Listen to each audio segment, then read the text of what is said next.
Hello and welcome to Creature Club. This is a weekly podcast all about the monsters in Dungeons & Dragons. Every week we pick a monster from the 5th edition Dungeons & Dragons Monster Manual, which we're reading alphabetically. We talk a little bit about the history of the monster, then we talk about its in-game rules, and then we talk about how we might use it in our games. This week we are on the final entry in A, which is the Azer? Ayzer. I'm Daniel, and I'm joined by my handsome and lovely friends, Timothy. Hello. And Mikey. Hello. This opening, this opening was very similar to the one that you did last time. Was it? Is that good or bad? Ah, sure. That's like, good. it's consistent. Consistency. So it's fine. Okay, well, Yeah. as long as it's not a problem. We all have different kooky characters. You're just yeah. you're just reading the script. That's how we wrote you in. Yeah, the script that your dog wrote me. What?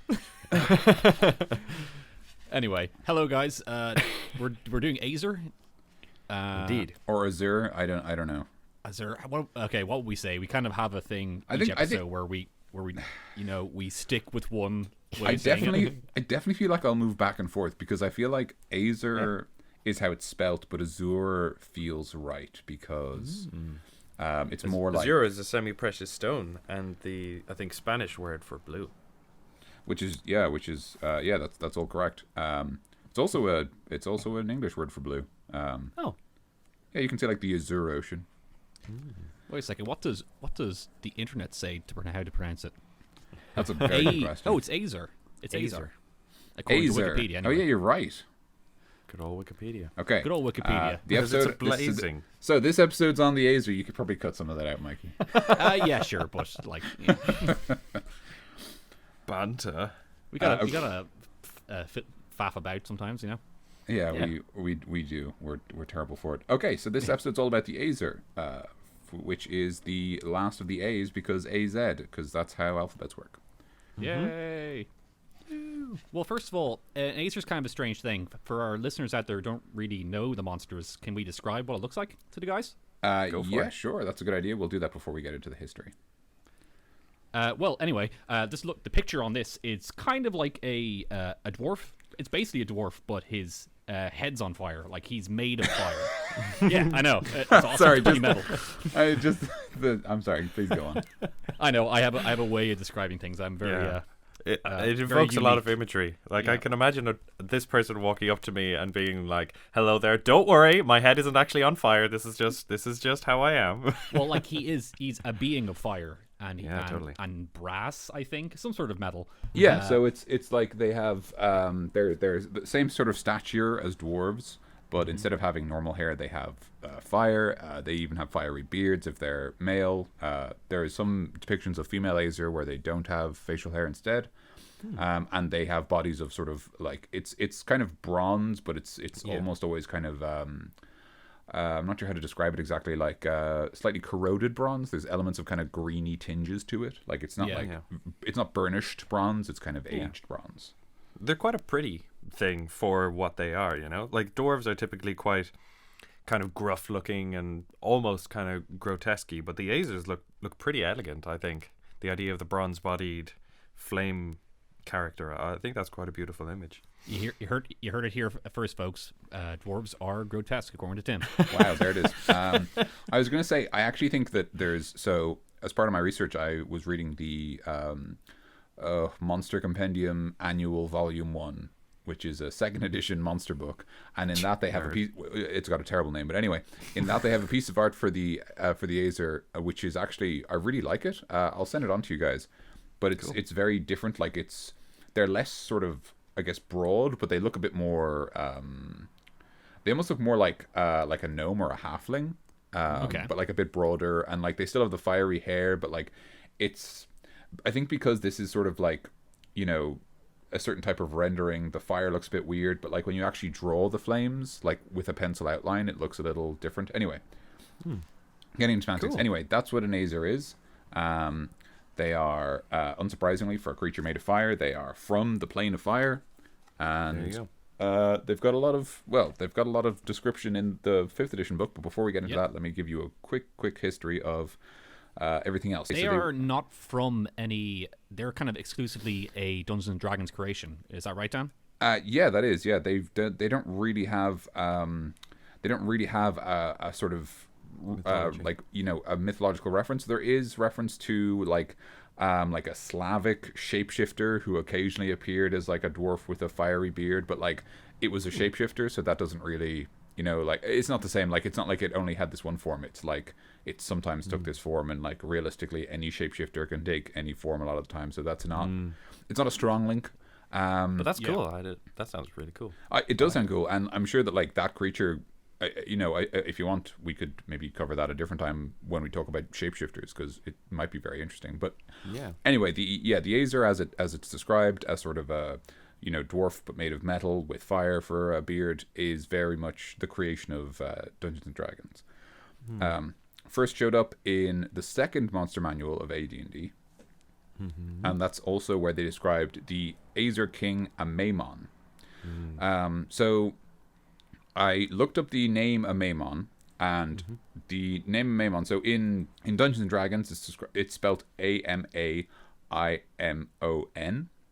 but there's an I guess you just call it like there's an occult piece of fiction, or a reference in the occult to Amaimon, which is with a Y instead of an I, but it's a prince of hell, a demon of sorts. So very, very different. I'm not sure if maybe they just stole the name, or if it's just a coincidence. But anyway, that's I couldn't find any further links between the two. Sure. Amaimon isn't really described in any great detail in any of the books. There's actually a really cool thing, and they describe this better in second edition. They talk about how the Azers are a very structured, like law-abiding society with a very clear hierarchy. Yeah. Collectivist is what I had read. Yes. Kind of every person has a place, so they are important. Yes. Except for the nobles, who are slightly more important than everyone else. Yes, and except for Amaimon, who is the most important. Of course. So yeah, they're absolutely like that. They're very collectivist. They kind of they take on roles in their society, and they just stick to their roles. And it describes I'm sorry, I've moved us on to the second edition. This is in the Monsters Compendium that I've read. It talks about how they're not necessarily very polite. Like they're not very easy to get on with, but they are loyal. They will trade happily for especially for precious stones. They love precious stones apparently. Yeah. And also it's referenced that they have it specifically calls out that once given, the word of an Azer is a solid bond.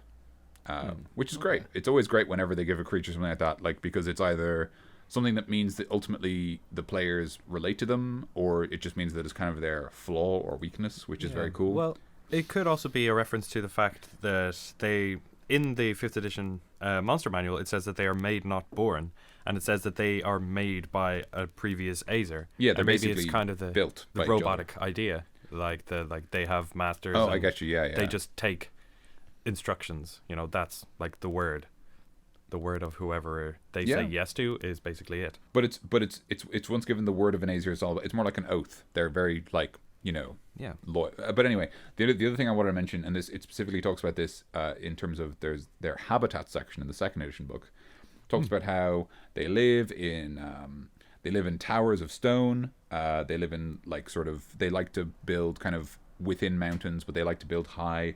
And it describes how they grow strange trees with metallic outer skins or barks, and the leaves of these trees are actually made entirely of metal, in some cases precious metals.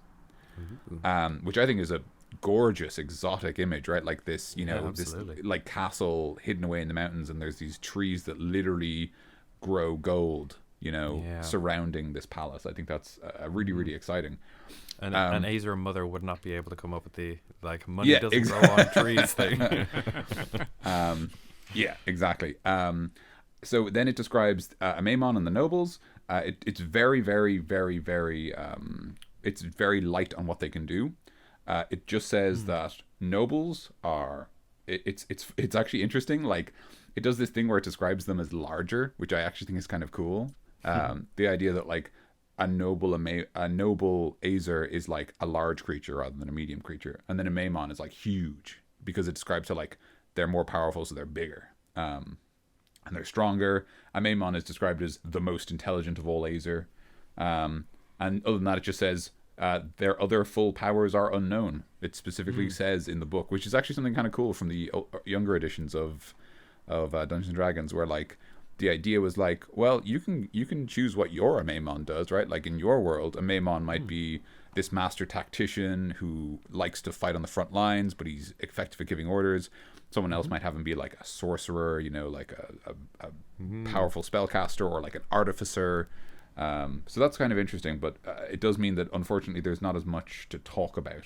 With regards to Maimon. So when I was looking out there, obviously as we can see in the 5th edition book and in the older editions, that they're from the plane of fire and they're just from there, and that's what's said. But you guys might have also seen this, but you see that 4E, they kind of retconned them a little bit and they kind of changed their origin. Yeah, I'm just looking at the book here, and it says that they were actually they were originally dwarves who were slaves to giants and titans, and the ones who didn't escape captivity were just kind of changed into these fiery like dwarf men, and they were changed into the Azer. So like it kind of changed their origin a little bit, just for one edition, I think. Is that right? Yeah, as far as I can tell, yeah. Other than 4th edition, where they were servants of giants and titans, in every other edition they've been from the plane of fire, and they've had a historic conflict with the Ifrit, which are the genies of fire. Well, I believe in 3rd edition they had made them a playable class, and maybe they introduced them as that in 4th edition so that they could have some personal agency. Like, they might want revenge on their old masters, as opposed to being this basically robot who takes orders from his hierarchical or collectivist society that expects these things of him. You know? Like the book says, the 5th edition book says that they're kind of they're master craftsmen, and they can make magic weapons whenever they're called to material plane. You can even almost use that. You can have an Azer as, maybe we're skipping a bit too far ahead, but you can have an Azer as like an ally to defeat like an Ifrit. Is that how you pronounce it? Ifrit? I think it's Ifrit. Yeah, to fight an Ifrit, and then if you defeat him, he's like, cool, well, I'll make you this thing now, because I gave you my word that I would make you a special item, or give you loads of gems and stuff, you know? So there you go. Maybe skipping too far ahead, but that's you definitely skipped right to your pudding. I've also just read that it's actually pronounced a Maimon, not a Maimon, but I'm not going to change it because it's I don't know, it just feels much more natural to me. It's a Maimon. Or a Maimen. I'm pretty sure it's a Digimon. I'm not gonna look. You know, it really sounds like one, but anyway, a Maimon is how I'm going to pronounce it because I prefer that. Yes. And I apologize if that upsets you, because that isn't my intention. Yeah. But that's their history. I mean, you know, they're I actually think that they're probably, you know, most interesting in the 2nd edition Monstrous Compendium, where it talks about, like, you know, a little bit about their society and like where you might find them and how they live and stuff like that, because it does that as well in the 5th edition book. But I feel like I like the detail of, they have this named king, and these, like, there's this kind of inherent hierarchy with nobles, and you're like, what do nobles do? And it's like, it specifically says in the book, oh, nobody knows, nobles just have special powers, but nobody knows what they are. And like, obviously then it's, the DM can have some fun with that. It's also worth mentioning, and I didn't actually get a chance to look at this, the Azers show up in Spelljammer. There's like do you guys know Spelljammer? I do not. So Spelljammer it's actually really cool. I'd love to try it sometime, but it's effectively Dungeons and Dragons, but what happens is everyone starts building like spaceships, magic fueled spaceships basically. Ooh. And they're sort of styled off like Age of Sail boats, but they've got like some magic bits on them so they can travel to different planets and stuff. So like it's all about kind of, you know, you travel to new worlds, and the worlds have like, you know, very different systems of ecology and different societies and stuff like that. It's just a style of campaign. It does sound very cool. It's originally from 2nd edition. I think it's one of the most common like things that gets, you know, updated or house ruled. I think there's even online now. There's already someone's made like 5th edition adaptations of Spelljammer. Although there isn't an official one yet, as far as I know. I'm sure they'd get around to it at some stage, because it's kind of it's kind of a fan favorite as far as I know. Anyway, I just wanted to say I didn't get a chance to look into that. the book was hard to find, and I just thought, you know what, Spelljammer is weird anyway, so it's fine. So I don't want you around here anymore, Spelljammer. Oh man. So that's their history through the different editions. I was only going to say that the 5th edition book does not mention Amaimon or the nobles, and I would very much encourage much encourage any DMs to consider adding them literally just as a name, because it's much more interesting that way.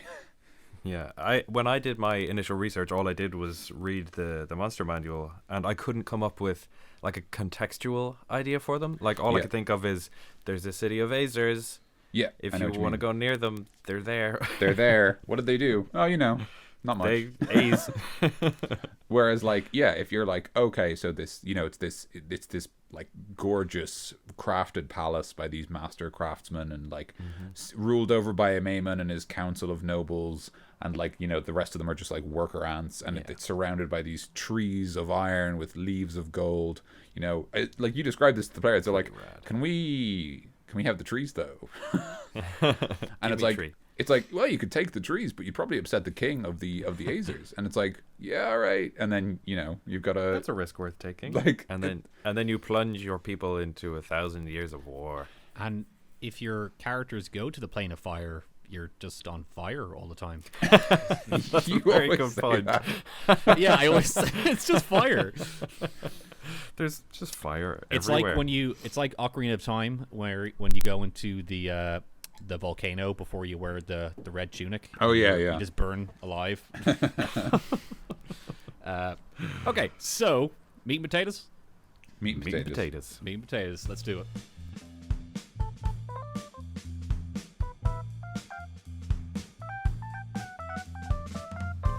This is not going to be. This is not a big dinner. I'll be honest with you boys. Oh well. I'm not trying to take away from it. It's still a good dinner, and you got to eat your dinner before you have your pudding. Everyone knows that. That's true. But I'm just saying, this isn't the biggest. Maybe we're saving room for dessert. Maybe that's the idea. Yeah, maybe that's it. But okay, the Azer, medium elemental. lawful neutral. Lawful neutral. He's got Yeah, you're right. This isn't like the biggest dinner. It's not very interesting. The way his armor works out, if you reverse engineer the math, he has 14 natural armor. 14.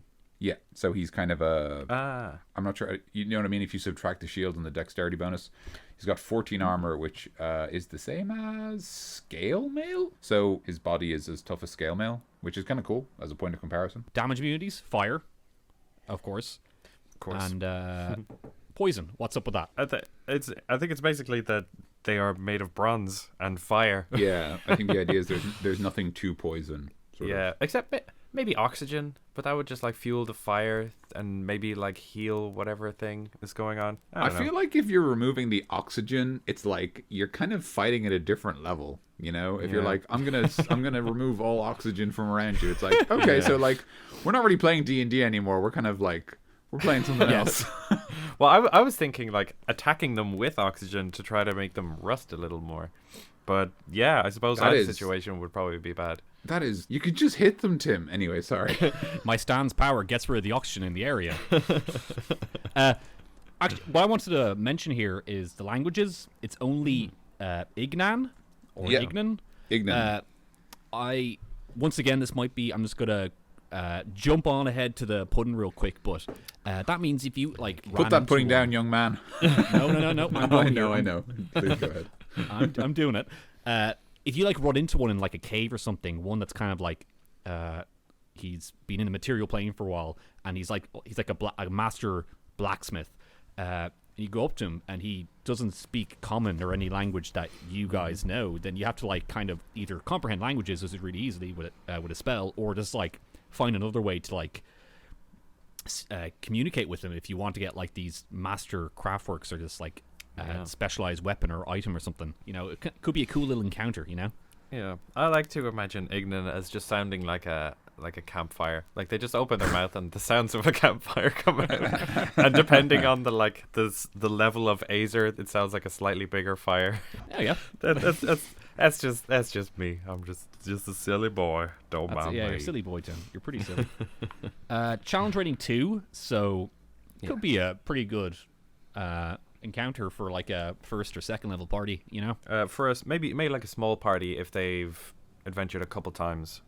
Because at that point, they'd be kind of getting used to the idea of being introduced to new stuff in the world, and they might be able to, like, encounter this effectively, I suppose. Yeah. You know? But I do think that Azer are, it might just make this entire meat and potatoes section redundant, but I think Azers are really good, like, NPCs instead of actual enemies to fight.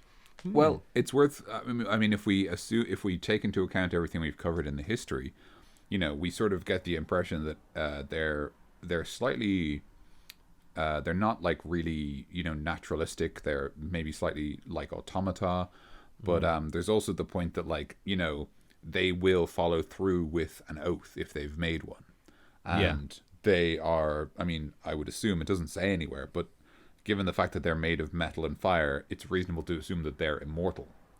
So it would be interesting, for example, if you know, a line of, say, nobles or kings made some deal with a group of Azer to, like, act as soldiers, and then that line falls, and, you know, the villain of your game is now calling that oath, and the Azer, you know, have to respond. It's the only thing they can do. But now they're fighting for the wrong side. But, like, and they might know that, but they can't disobey their bond because they're not able to. It wouldn't be honorable or right. Indeed. But the other thing I wanted to mention very quickly is just that they don't have, and this is something you see a lot in 5th edition, I might have mentioned this before, but they don't have, and they did in every other edition, they don't have any vulnerability to cold. Okay. Which isn't really a big deal because they haven't got a lot of health, and they'd probably get beaten up in like a turn and a half by a group of players anyway. Yeah, but it makes sense for them to be, you know, vulnerable to cold. Yeah. They are also their own internal furnaces. I feel like they'd just be able to turn up the heat if they were attacked by cold. I feel like it's more of a. I've noticed it a lot of the time when you think this creature should be weak to this thing, they're not weak to it. I think it feels a lot like a design choice in 5th edition to reduce the number of vulnerabilities being thrown around, which I don't personally understand because, like, I mean, maybe you think that it'll make the creature too weak, but just give it more hit points and make it vulnerable to something. You know what I mean? Like, as in, like so obviously the Azer, you know, not being immune to cold isn't a huge deal, but there's stuff like certain undead aren't weak to radiant damage, and that feels weird. Like, that feels like that should definitely, you know, it should be a thing. Yeah. But anyway, like, that's just, I think it's more of a design philosophy that exists in 5th edition. I don't know why they made that decision, but they did. Anyway, one thing I wanted to mention very briefly, sorry, just because we never mentioned it. In this picture of an Azer in the 5th edition book, he's only got 3 fingers. Oh yeah. Oh, that's right. Yeah. There you go. He's Look at that. he's from The Simpsons. He's a Simpsons character. That's cool. Is there much on that? No, I just wanted to mention it because I noticed it when I was looking at the art today. I was like, hey, Yeah, look at that. That's funny. Yeah. Funny little bits. But yeah, let's get on to their abilities. They're what? They're as abilities. Yeah, I think Tim is having a stroke. Here are the crumbilities. Heated body. A creature that touches the Azer or hits it with a melee attack while within 5 feet takes 5 fire damage or 1d10. And that's a bit crazy. Yeah, if you hit it, then it hits you back. It's because it's just so hot, you know? He's so hot right now. Yeah, this Azer's so hot. But that adds a little bit of little bit of tension or something, or a little bit of a challenge when you're fighting him, because if you hit him, he's hitting you back. And then, on top of that, he has heated weapons, which is described as when the Azer hits with a metal melee attack, Yep. it deals 3 or 1d6 fire damage, which is crazy. Fire damage all over the place. It's very appropriate. You can't touch him without getting burnt. You can't hit you without getting burnt. You just can't get burnt left and right. And that actually, sorry, that just reminded me of something where it says heated weapons. Where it referenced specifically that, you know, heated weapons needs a metal weapon. I just remembered a thing. It's kind of funny in like all of the previous all the previous monster manual entries for the Azer. You know the way a lot of the time it used to say like, oh, here's what gear they're carrying. You know, when you beat them up, so you want to loot the bodies. It mentioned how they never carry like flammable gear. Like it says like, you know, standard gear for level, and then in brackets non-flammable. You wouldn't think in the Plane of Fire they would have flammable gear, you know? Yeah. But again, another image is conjured of like an Azer who has like he's trying to touch all these things, but it's kind of like the Midas touch, and everything he touched instead of turning to gold turns to like ash. Like he tries to pick up a bow because he wants to be an archer, and then it just burns in his head. He's like, why am I like this? Illumination. The Azer sheds bright light in a 10-foot radius and dim light for an additional 10 feet. Makes sense. Yeah. He's made of fire, so he should be able to light up the area. Well, his head is literally on fire, so yeah. Yeah, man. Is that the effective radius of a normal torch? No, it's half the radius of a normal torch, I think. Yeah. Cool. Nice. Basically means they're not very effective rogues. Right. Yeah. Spot them right away. And you can kind of see one coming if he's coming down the hallway or something, or coming down through the cave. So you can't really hide too well, as Dan said. Warhammer, he's got a Warhammer. It does a little bit of fire damage too. That's really it. You know, it's kind of funny. You know what? This is one of the only creatures in this whole damn book that doesn't have dark vision. Really? Because its head's on fire, so it can see anyway. But yeah, it doesn't have dark vision. No dark vision for that boy. Yeah. There you go. Okay, so we've all been good. It's time for dessert. Time for dessert, boys.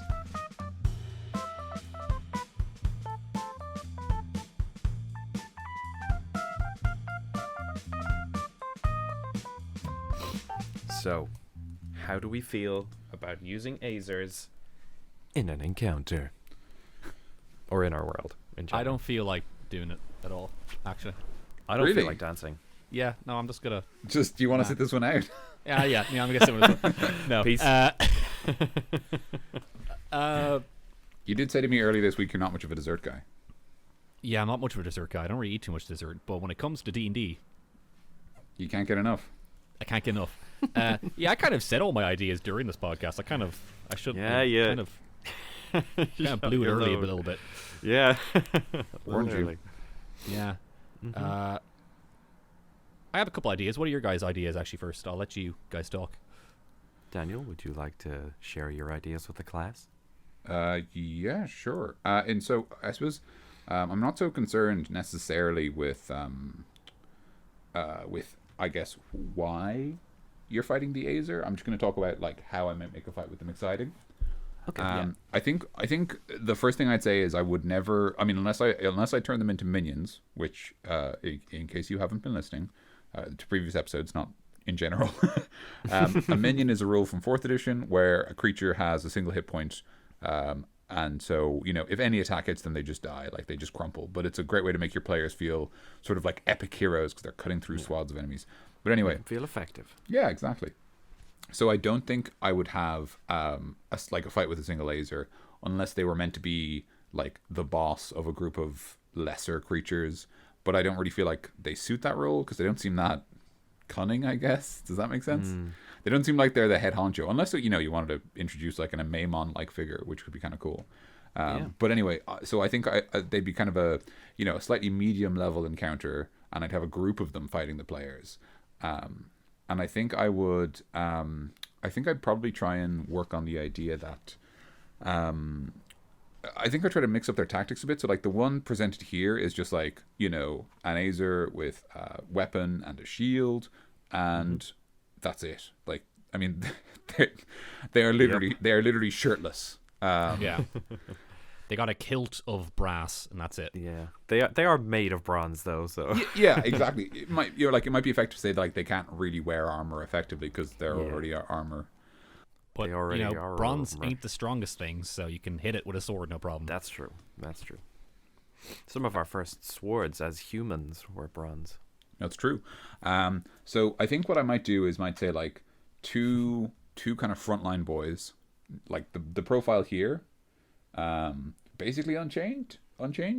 Yeah, probably just unchanged. Like let's say this. So 2 of these boys, and then I get another Azer, drop the weapons, and then say that they're like I'm trying to think of a cool name, like a Forge Master, and they're effectively like a sorcerer, like a pyromancer.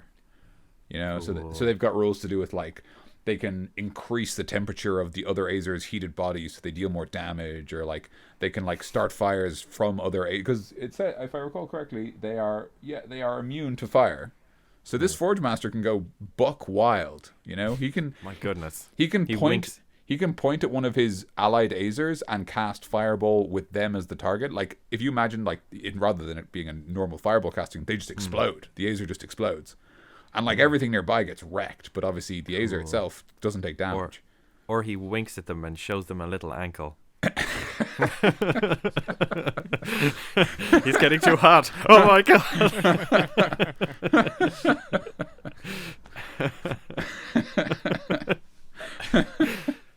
I'm in a funny mood today, guys. Yeah. I really liked that joke. I really liked it.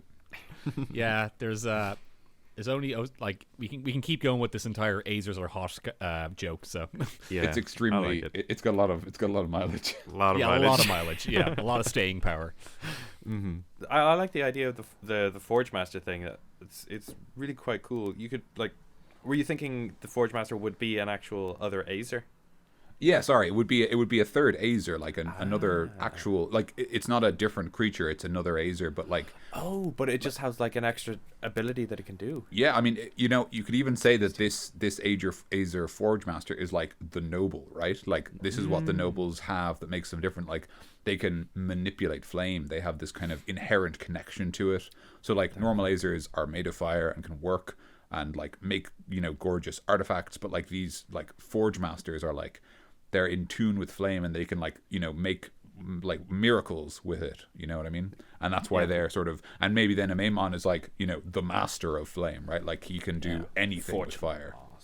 Yeah, Forge Lord Amon, you know? Like the only other thing I would say is I would literally like, they don't necessarily have to be they don't necessarily have to have any mechanical similarities, but there are some extremely cool abilities listed here. Sorry, just to bring it up in the 4th edition book. So there's 2 powers here. I'll just give some names. So there's one which is Chains of Flame. Oh yeah, that's the one I was looking at.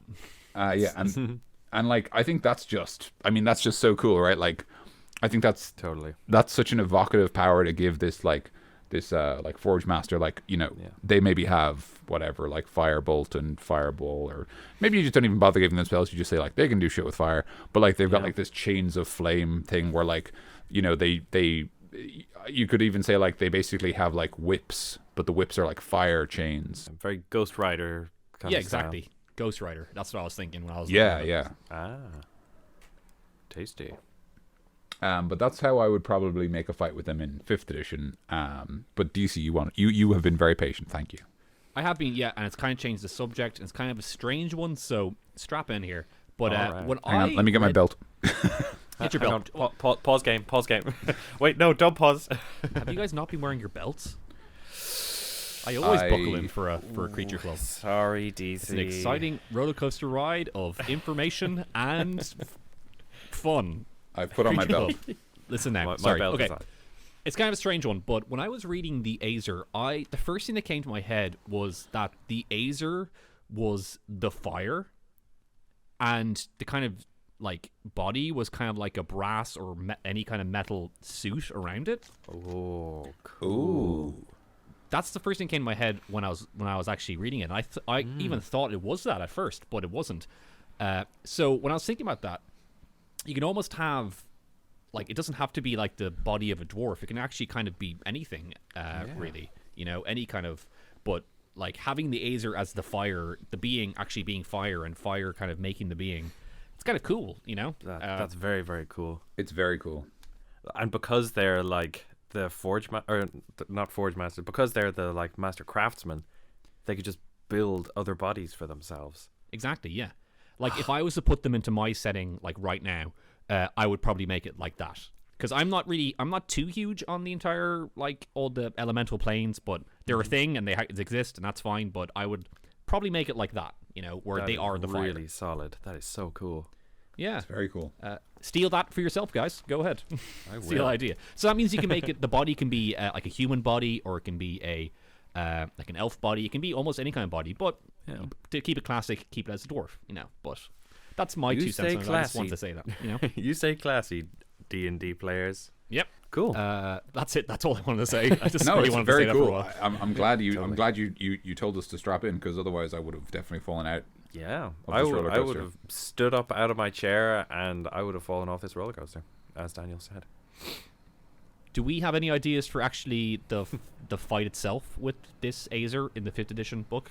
Well, I was thinking of a kind of cool encounter, but it would involve them being part of the kind of hierarchy with the giants. Like that's I think the most evocative image in my head with regards what I had read up about the Azers.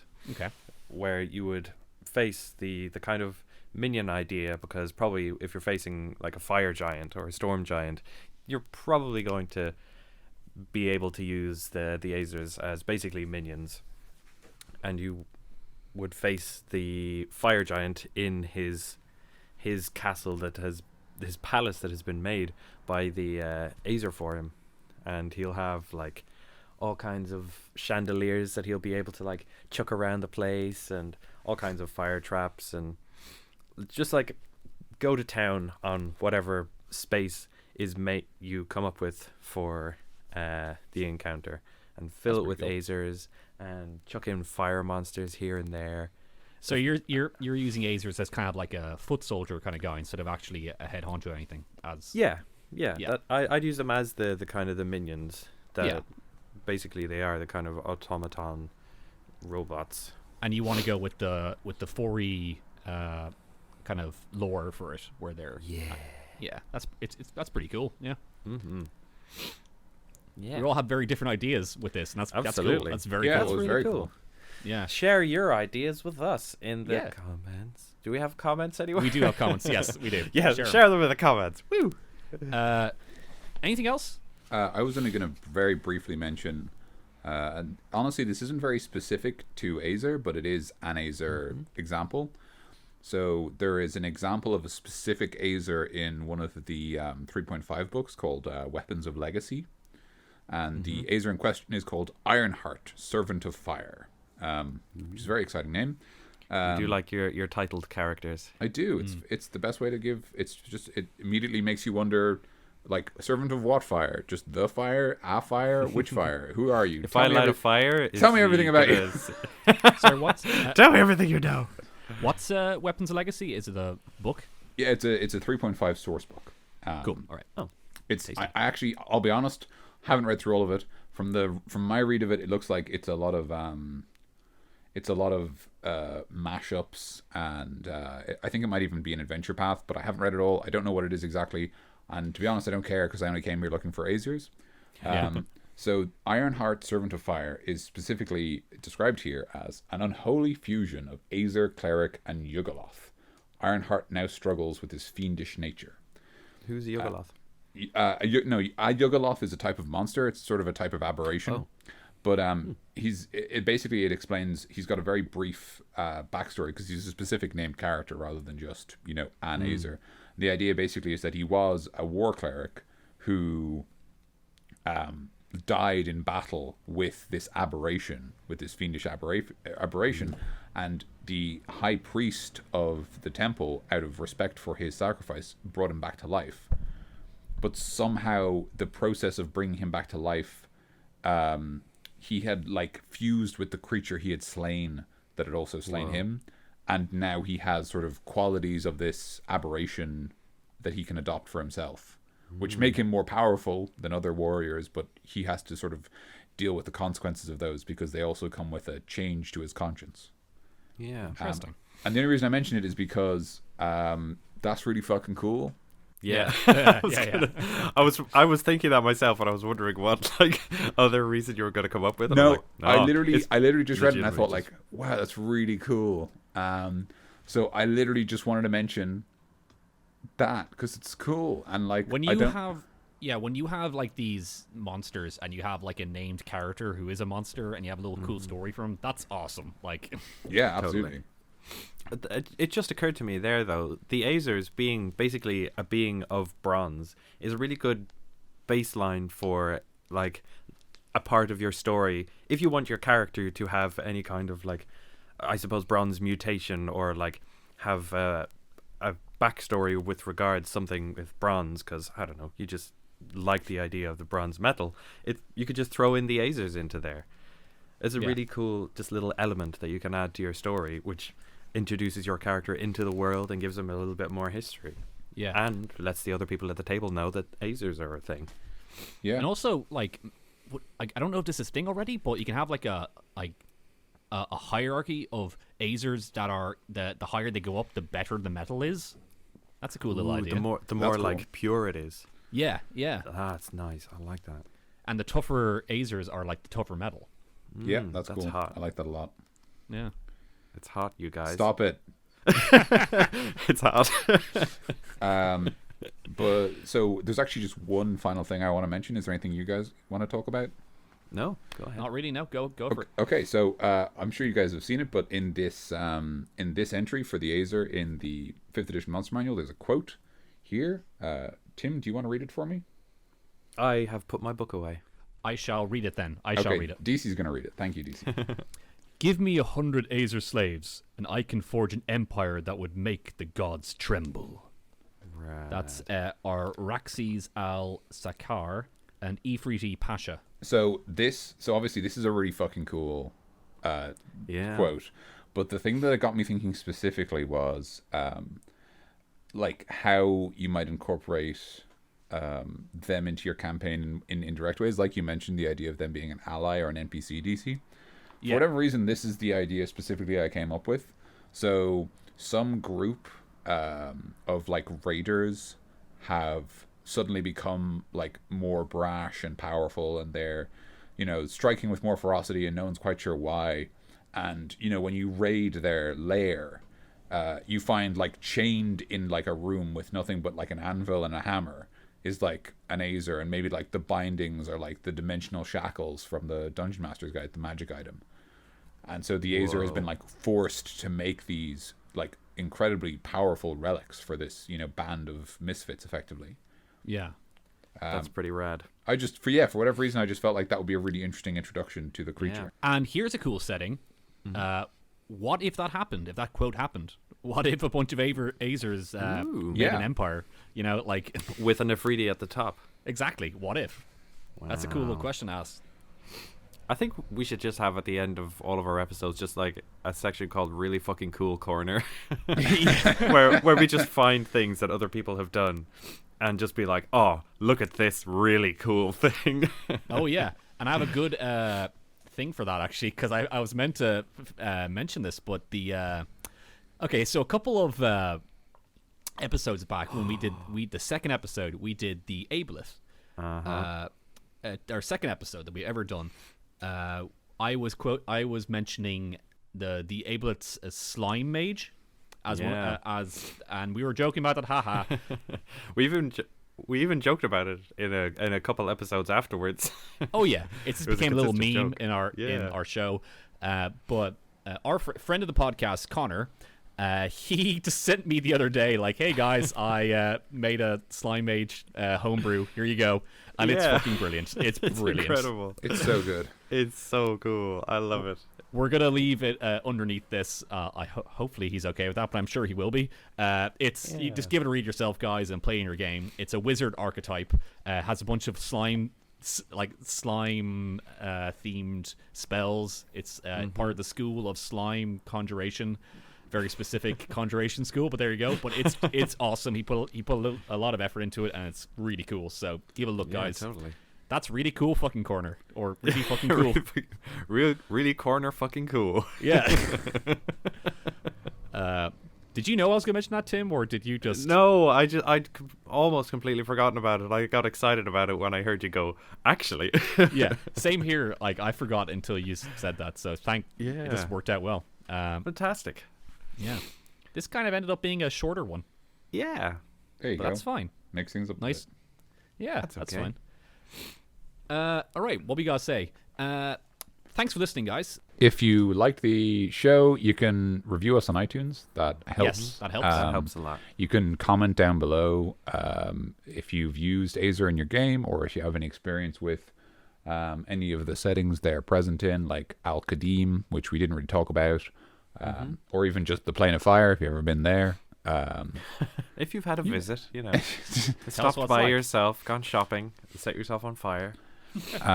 As always, if you have any homebrew monsters you'd like to send in, we'd love to review them. Yeah, we got a handy little contact section on the website, or just anywhere else. But the website's the best way to do it. Just send it on there.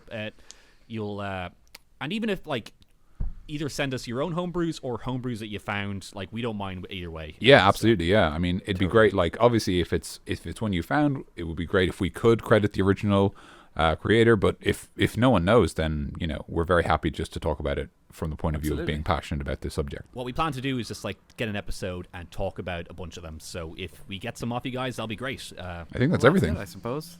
Thank you all very much for listening. I have been Mikey DC. I've been Dan. I've been Tim. Stay cool. All right. Except in this one where you have to. No, stay hot. don't, Tim. Stay hot.